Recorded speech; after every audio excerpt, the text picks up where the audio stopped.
different instruments too, because you can learn from them, but it's better. You got to keep reminding yourself to like go sink a little deeper in.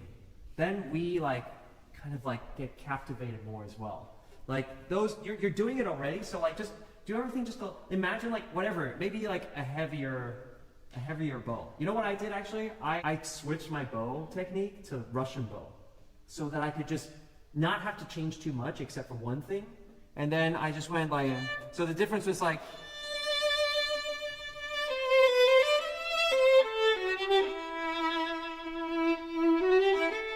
to like this.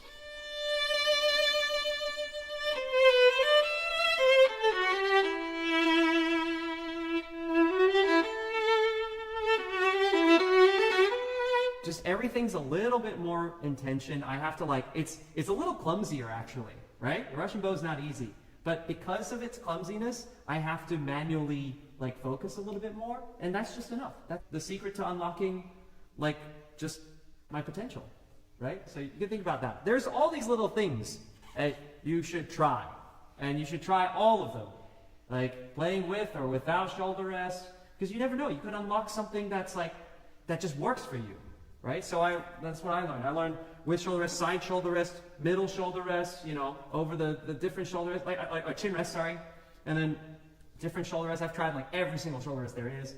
I've like switched around even the pegs on the instrument, just everything, all the different strings there are, you know, different woods to match the instrument. Did you know that like, I mean, there's like ebony, rosewood, boxwood, and pernambuco. Those are the 4 main types of woods, right? For both your pegs, your accessories, basically, any sort of accessory, and they can vastly change the sound. So ebony is a brighter sound, rosewood is a darker sound. So if your instrument is already too bright, you might try rosewood. It's heavier. It's sort of, I don't know if I go for that. But ebony is like brighter, only bright. But if you go pernambuco, it's zingier.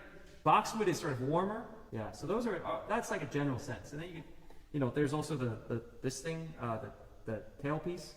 The thing that wraps around the tailpiece, I don't even know what it's called, but it's the thing, and people use plastic or Kevlar. Don't use Kevlar. It absorbs sound. Your bridge is like, you know, how high, how thick. Thinner bridges, that's a pretty thin bridge for the height, I would say. That could be a change. Different things can change different things. You know, I mean, this instrument, it's a modern instrument. I'm sure you realize that by now. It's just made in 2008, so, you know, but it sounds like I make it sound like it's the best instrument, right? Because I've trained it. I've like done all these things to it, right? But it's like, it's because I've spent so much time on it. That's what a great instrument has compared to a modern. It's the time that's been spent on it. All the care over the hundreds of years. Like, but if you put enough care, you can accelerate that process yourself as well, a lot, yeah. It's like, and you know your instrument better than you know my instrument, right? When you start playing mine, it's like, oh, like it was like kind of, like, yeah, it was great, it was fun, but it was like not as good as when you play your instrument. So you gotta remember that, believe in your own sound too. A lot of it is belief. When I was starting to play on a modern regularly, I was like always nervous. Oh, are people gonna find out if I'm playing a modern or not my Strad? You know? And then I just enjoyed it so much because it made me feel like it's my sound, right? No one can take that away from me. So that's something. I mean, always try different instruments too, because you can learn from them, but try to learn from them. Take the sound so that you can produce it on any instrument, right? Like when I try your instrument, like there's not as much of a difference, like as when when you switch and you like, you know, because you're not used to a different instrument. But yeah, so that's something. I know this is all deeper level stuff, but it's because I think that, you know, you're ready for that. 关注我，学琴不走弯路。